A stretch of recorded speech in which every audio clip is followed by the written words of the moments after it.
শারীরিক নির্যাতন করে খুন করেছে। কারণ স্বাস্থ্য দপ্তর চালাচ্ছে ডাক্তার এসপি দাস, অলিখিতভাবে স্বাস্থ্য দপ্তর চালাচ্ছেন ডক্টর এসপি দাস। মুখ্যমন্ত্রী স্বাস্থ্য দপ্তর চালান না। ডক্টর মধুমিতা দেবনাথের মৃত্যু খুন, পোস্টমর্টম রিপোর্ট কি বলবে জানার দরকার নেই। As a responsible opposition leader আমি পরিষ্কার বলছি, এটা শারীরিক নির্যাতন করে খুন করা হয়েছে। কলকাতার বুকে নামি মেডিকেল কলেজে এইভাবে শিক্ষার্থী পড়ুয়া ডাক্তারকে শারীরিক অত্যাচার করে খুন করা, এটা তৃণমূল কংগ্রেসের শাসনকালে আইন শৃঙ্খলা তো শেষ হয়ে গেছিল, এটা লাস্ট। আমি গোটা রাজ্যের ছাত্র সমাজকে বলছি যে মাঠে নামুন, আপনারা নামুন, প্রয়োজনে পতাকা ছাড়া নামুন।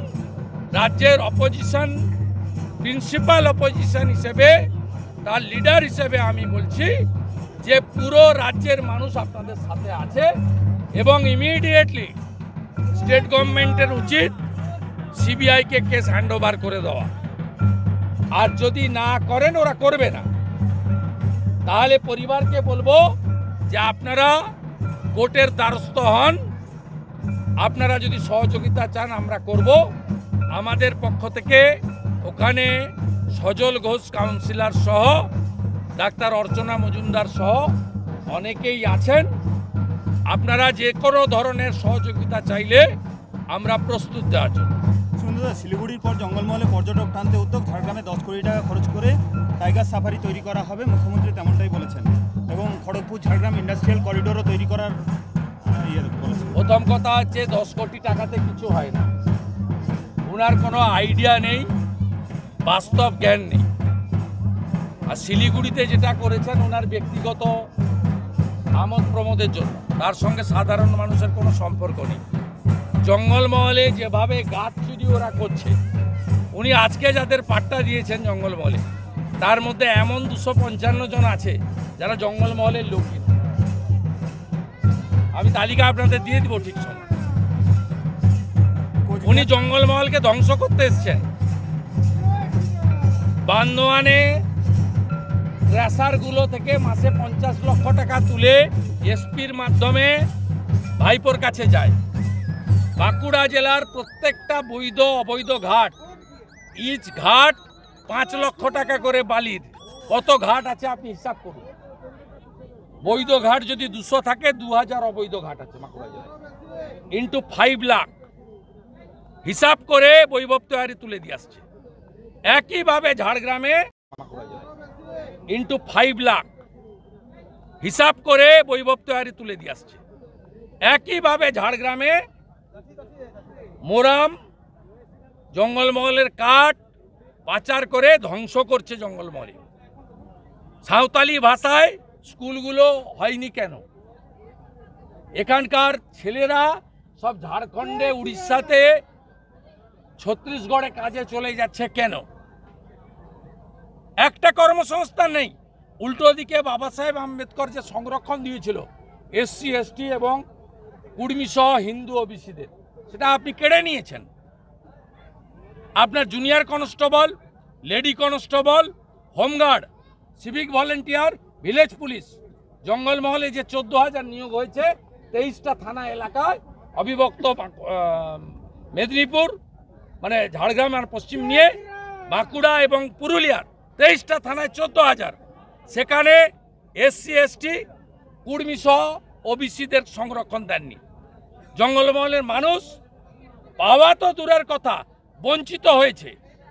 মোদিজির পাঠানো অন্ন সুরক্ষা যোজনাকে দিদির চাল বলে আপনার লোকরা চালায়, আর ওই 1000, 800, 500 করে কিছু টাকা দেন, তাতে কিছুই হয় না। জঙ্গলমহলের যুবকরা তারা কর্মসংস্থান চায়। জঙ্গলমহলের জনজাতিরা তারা সাঁওতালি ভাষায় আধুনিক চিকিৎসা চায়, আধুনিক শিক্ষা চায়। জঙ্গলমহলের লোককে কেন রাঁচি, জামশেদপুরে গিয়ে চিকিৎসা করাতে হয়? এখানে একটাও সুপার স্পেশালিটি হসপিটালে কোনো নিউরোসার্জন থেকে শুরু করে কোনো ভালো ডাক্তার নেই, স্বাস্থ্যসাথীর কার্ড চলে না, ন্যূনতম স্বাস্থ্যের পরিষেবা এখানে পায় না। তা আপনি যেটা অধিকার সেটাই দিতে পারেননি, এইসব কথা বলে লাভ নেই। আজকে বলে গেছেন 1 লক্ষ পরিবারে জল দিয়েছি 1.5 লক্ষ টাকার, তো জল জীবন মিশন তো নরেন্দ্র মোদীজি, কত আর নাম চুরি করে স্টিকার লাগাবেন? শুভেন্দুদা, বলছি যে কোচবিহারের শীতলকুচিতে আজও কয়েক হাজার বাংলাদেশি জমায়েত করেছে, তারা এপারে ঢোকার চেষ্টা করছে। ভারত সরকার দেখছেন গতকাল নরেন্দ্র মোদীজি হিন্দু এবং মাইনরিটিদের সুরক্ষার কথা ওখানকার তত্ত্বাবধায়ক প্রধানকে জানিয়েছেন। আজকে ভারত সরকারের স্বরাষ্ট্রমন্ত্রীজি সোশ্যাল মিডিয়ায় পোস্ট করেছেন যে হিন্দু এবং মাইনরিটিদের সুরক্ষা দেওয়ার জন্য আমরা অঙ্গীকারবদ্ধ। এডিজি বর্ডারের নেতৃত্বে হাই পাওয়ার কমিটি তৈরি করা হয়েছে যাতে ওপারে থাকা হিন্দুদের শারীরিক এবং সম্পত্তির ক্ষতি না হয়।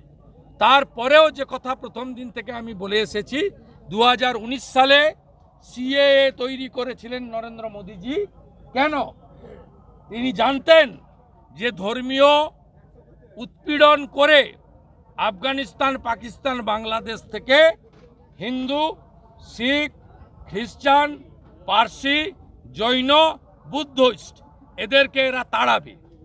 তাই জন্য সিএএ 2024-এর 6 মার্চ সিএএ কানুন চালু হয়েছে ভারতবর্ষে।